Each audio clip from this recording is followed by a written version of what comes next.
Hi, I'm Melanie LaBorwit, and I'm a historian here in New Mexico, and I'm here to talk about New Mexico's Rough Riders. And not everybody remembers who the Rough Riders were, or why New Mexico, or any of those kinds of things. The Rough Riders came to fame during the Spanish-American War in 1898 and served notoriously with Theodore Roosevelt before he became president, or anything else. And there's a curious story behind that. One of the things that I wanted to say is that in this era, a lot of people think that the Spanish-American War, a lot of people think, well, weren't the Rough Riders all from Texas? In fact, almost none of them were from Texas. The Rough Riders were recruited largely from New Mexico Territory, Arizona Territory, and what used to be Indian Territory in Oklahoma today. And Roosevelt was serving at the time as Assistant Secretary of the Navy. He was in the cabinet. He had sort of been kicked upstairs to be out of the way. The machine, if you will, at that time, the Republican Party didn't want him taking over too much. He had a lot of money and ideas and was rambunctious. He had just been out west trying his hand at ranching, and while he failed miserably with a ranch in western North Dakota, he was totally enamored of cowboys when he came back to Washington and to New York, and just loved the Wild West and the strength of an individual character. So when rumbles of war started happening in Washington, and I'm not even going to get into the weirdness of the Spanish-American War, and remember the Maine, we can start there. The Maine was a battleship that was tooling around in Havana Harbor, did not have any business being there, and it blew up. And the Smithsonian and National Geographic, which have both sent expeditions down to check it out, pretty much have determined it was internal combustion, not the Spanish that blew up the Maine. Nonetheless, it was good enough reason to go to war. It was America's first foreign intervention, changed a lot of foreign policy thereafter, but it was also sort of the last of the 19th century. It was a romantic thing. People were like, we have to go help the Cubans get their freedom. It was the last of the colonial powers in the New World, and they want their freedom from Spain. Spain had been going through a lot of changes and was really weakened, and probably the Cubans would have won their freedom without our assistance. But they sent Roosevelt ready to get in on it, on the action, quit his post in the cabinet, joined the army, like this would never happen today, joined the army under Colonel Leonard Wood, and there was a troop that they decided was going to lead the charge into Cuba to help them win freedom for the Spanish. They needed to raise a regiment quickly, and they sent the troop trains, Roosevelt said, across the West. You wanted guys who already knew how to ride, they already knew how to shoot. What better way to get troops than get a bunch of cowboys, and we'll just go down to Cuba and rough them up. They ended up that they got called the Rough Riders while they were being enlisted, and also during the training, which did happen in Texas, which is why the Texans claim the Rough Riders. But most of them, they were a bunch of Ivy League boys who knew the Roosevelts, and they were in all of the right clubs at Yale and Princeton and Harvard. And all of these crazy cowboys who refused to wear their Brooks Brothers designed by Theodore Roosevelt uniform properly, and they wore them all different ways. They wore their own cowboy hats, they brought their own guns and knives and various belts, and they got photographed a lot while they were in training in San Antonio. And there's lots of stories. If you go to the Menger Hotel, which is a historic hotel in San Antonio, where they got drunk probably a lot in the evenings. There's lots of stories about them there as well. But that's where they got named the Rough Riders, because they were a really mixed lot of people. And this group of mostly New Mexicans, Arizonans, and Oklahomans, Native Americans, Hispanic Americans, and Anglos, and all of the above, were recruited here in New Mexico. They in Santa Fe, and then they went from there down to San Antonio, trained for just a few weeks, and then went down to Tampa. And ironically, this was the first United States Volunteer Cavalry. It's the last time that troops were training on horseback in 1898. The Maine blew up in April of that year, and they were already ready to go down in June. It gives you an idea of how quickly this happened. And part of what got everybody riled up and so on is that a lot of the stories, for example, about the Maine, and a lot of stories about the way the Spanish were treating the Cuban people, many of which were lies, were published in the Hearst newspapers. And these headlines about the problems in Cuba that we had to help with were published on yellow newsprint. This is the beginning of yellow journalism. That's where the term comes from, this event. So it's a curious mishmash of heroism and insanity and bravura and the last gasp of an adventure for people who wanted a wild western adventure and, hey, we're going to Cuba. The irony is they got down to Tampa and there weren't enough ships. They set sail without their horses. The boats to come for the horses never arrived. And so the Rough Riders, who had trained on their horses, ended up walking into Cuba.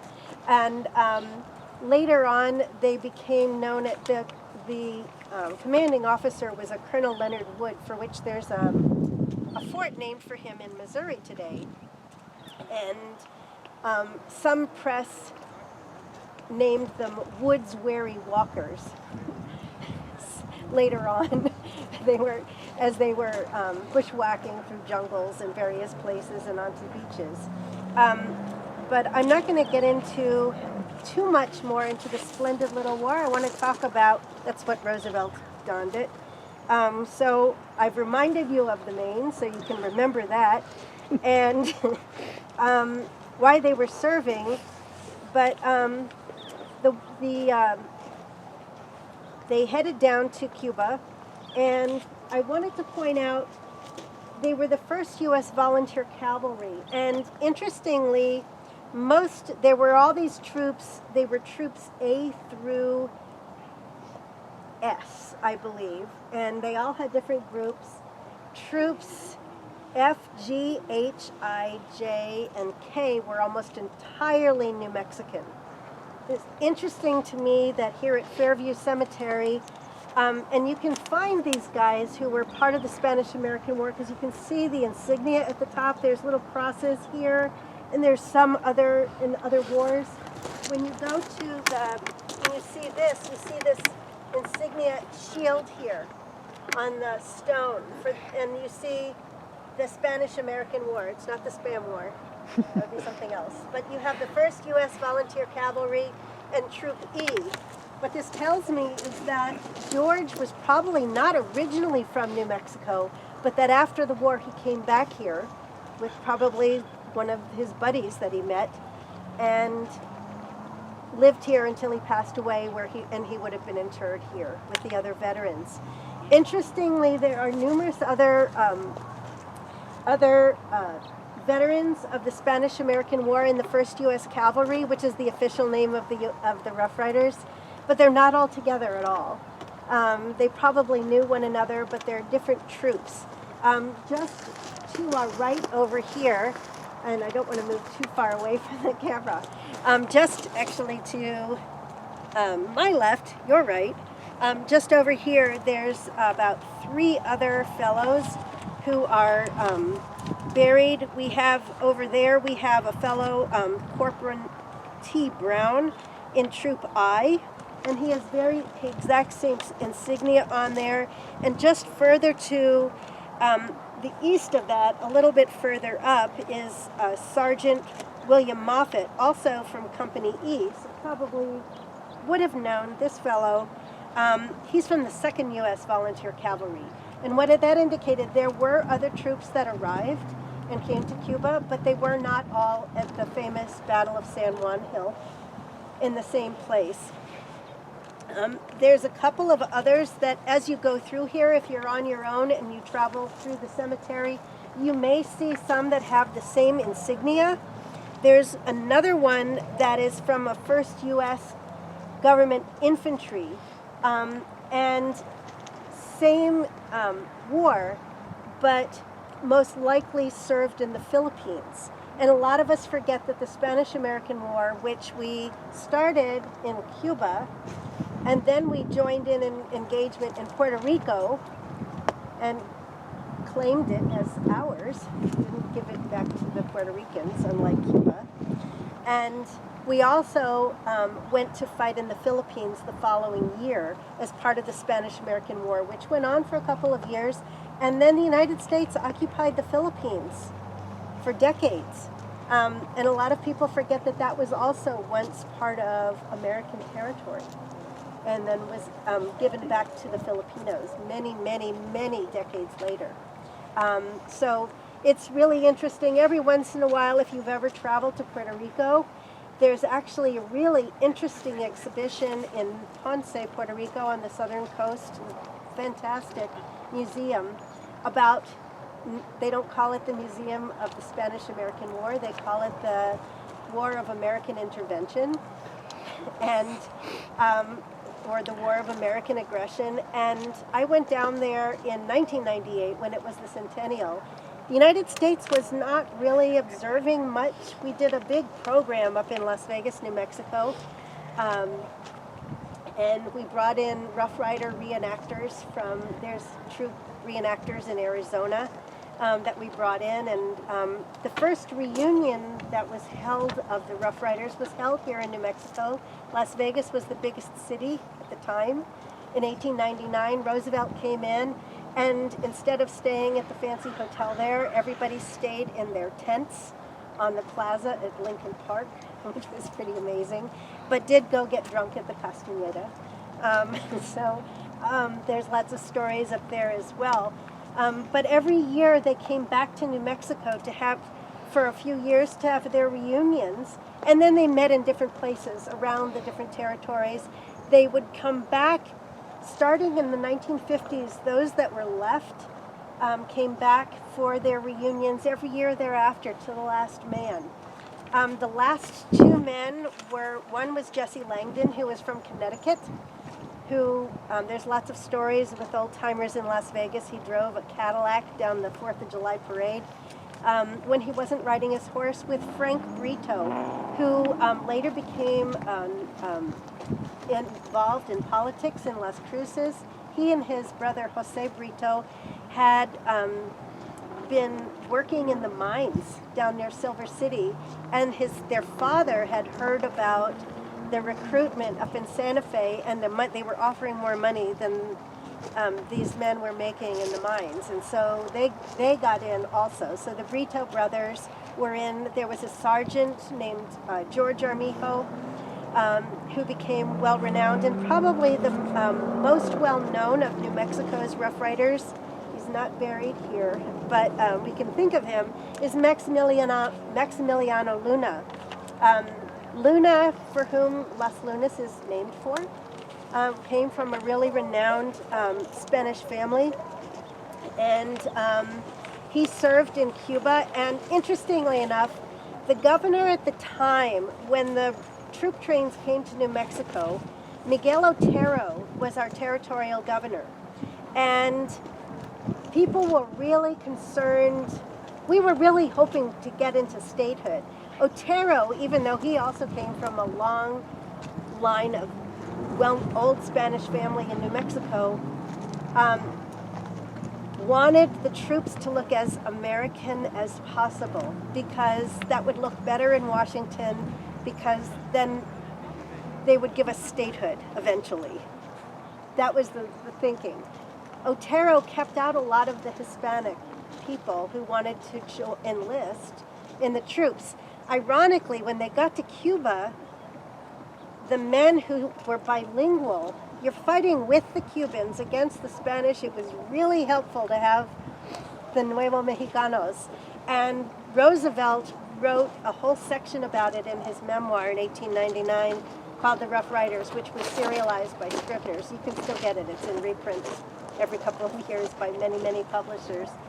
And Roosevelt wrote about the importance of these men who were bilingual, and Maximiliano Luna in particular. One of the things that Luna was written about was he was really admired a great deal, and I wanted to say I got a quote from here. I think I was reading about it this morning, and I don't know if I brought that page. But Luna was really recognized and admired by Wood and also by Otero. And Colonel Leonard Wood, who was a brigadier general, wrote to the New Mexican after the Battle of San Juan Hill and thanked the New Mexicans for sending Maximiliano Luna to lead the campaign, and that he was cool and honorable and one of the best officers he had ever served with, and thanked all the New Mexicans for sending him. So I will point out this guy, George Wright, who we found out is from Madrid, lived in Madrid. But the other ones, I'm not sure where they were from, but I can point out where the other graves are.